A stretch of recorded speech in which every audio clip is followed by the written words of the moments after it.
Oke,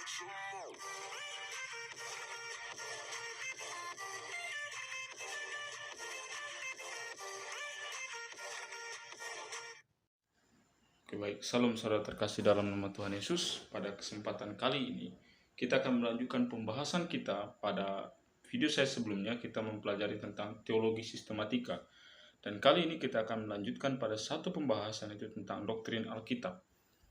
Doktrin Alkitab yaitu pengajaran tentang Alkitab. Tapi sebelum kita lebih jauh mempelajari kebenaran pengajaran gereja ini, pengajaran iman Kristen ini, kita bersatu dalam doa.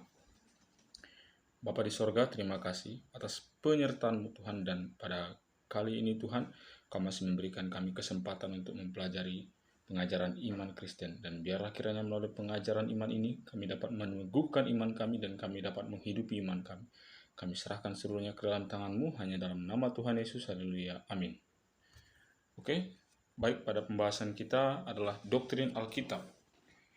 Istilah Alkitab ini berasal dari bahasa Yunani dengan menggunakan kata bibliologi, yang artinya memiliki definisi, yaitu berbicara tentang tulisan, perkataan atau konteks Alkitab yang mengarah pada firman Allah gitu.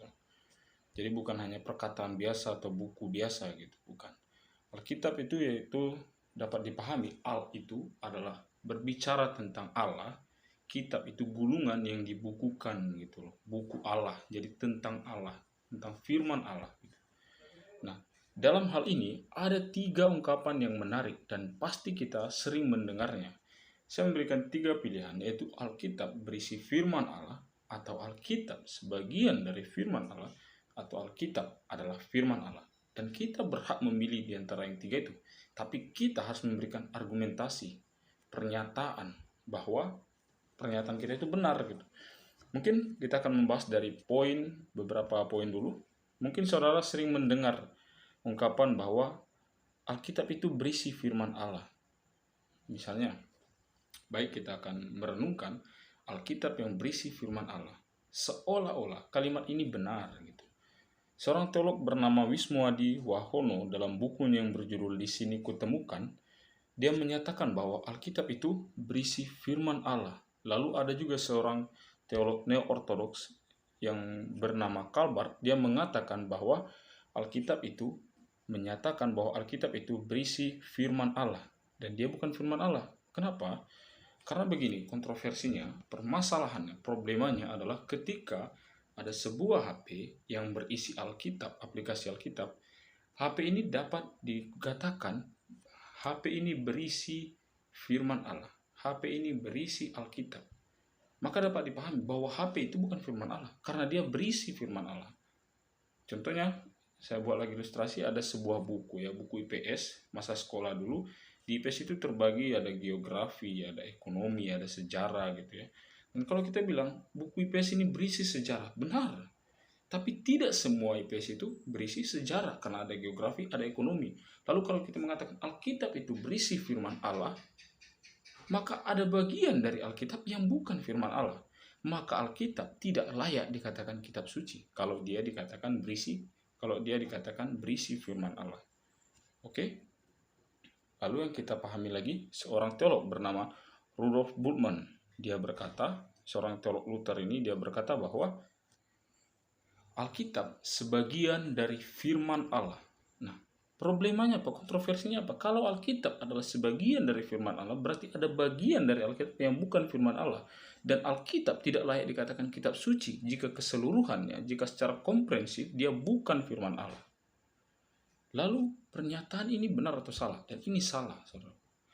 Di beberapa gereja ketika kita beribadah, mungkin saudara sudah pernah mendengar kalimat ini, kita akan merenungkan Alkitab yang berisi firman Allah. Ini salah. Kenapa? Alkitab bukan berisi firman Allah, tapi Alkitab adalah firman Allah itu sendiri. Kita akan merenungkan kebenaran firman Tuhan. Nah, itu yang benar. Dan juga ada yang mengatakan begini, kita akan merenungkan sebagian dari firman Allah. Itu salah juga. Karena ada prinsip-prinsip Alkitab yang harus diketahui. Yang pertama, ineransi. Alkitab tidak memiliki kesalahan. Yang kedua, infallibility. Alkitab memiliki otoritas tertinggi. Yang ketiga, ini yang penting, unity. Alkitab bersifat unik, tidak saling kontradiksi. Contohnya, Saya pernah beribadah di sebuah gereja, saya tidak perlu sebutkan denominasinya. Dia berkata, si pembawa firman Tuhan ini berkata, kita akan membaca sebagian dari firman Tuhan. Dari Galatia 5 ayat 5 misalnya begitu ya. Maka dia menyatakan sebagian, maka dia menghilangkan prinsip doktrin ini, yaitu unity, di mana tidak boleh mencomot. Tidak boleh hanya mengatakan sebagian, karena dia secara komprehensif sudah dikanonisasi. Proses pengkanonisasian itu menyatakan, proses penyusunan itu menyatakan tidak adanya kontradiksi dan tidak boleh menyatakan berisi atau sebagian, karena dia unity. Dan 3 poin penting itu. Dan kita akan membuka kitab kita dengan memberikan sebuah kesimpulan yang mutlak, yang mungkin secara umum bagi orang-orang teolog sudah tahu dari 2 Timotius 3 ayat 16. Oke. Saya akan membacakannya dalam bahasa aslinya, bahasa Yunani. Pasagrape theopneutos kai ophelimos pros didaskalian pros elekmon pros epanors hosin pros paideian ten en dikaiosune. Kalimat yang pertama, pasagrape, itu menjelaskan segala tulisan yang difirmankan oleh Allah dalam terjemahan baru. Dalam bahasa Inggris dia menggunakan kata every scripture. Segala tulisan, segala catatan yang ada dalam Alkitab itu adalah firman Allah. Memang beberapa teolog mendefinisikan ini mengacu pada perjanjian lama. Tapi perjanjian lama dan perjanjian baru itu bersifat bilateral. Perjanjian lama menubuatkan perjanjian baru. Perjanjian baru menggenapi nubuatan itu. Dan tidak ada kontradiksi. Seorang teolog bernama Marcion, dia berkata bahwa Alkitab perjanjian lama dan perjanjian baru itu kontradiksi, bertentangan. Dan ini juga ajaran liberal. Kenapa? Sehingga pada fase pernyataannya ini, proses pengkanonisasian menjadikan bukti bahwa perjanjian lama dan perjanjian baru tidak ada kontradiksi, tidak ada kontroversi, tidak ada permasalahan. Sehingga teks ini menguatkan bahwa perjanjian lama menubuatkan, perjanjian baru menggenapi. Jadi istilah pasagrape ini, pasagrape, theopneutos, segala tulisan yang difirmankan oleh Allah itu. Jadi segala yang ada dalam Alkitab itu difirmankan oleh Allah. Jadi bukan berisi firman Allah, bukan.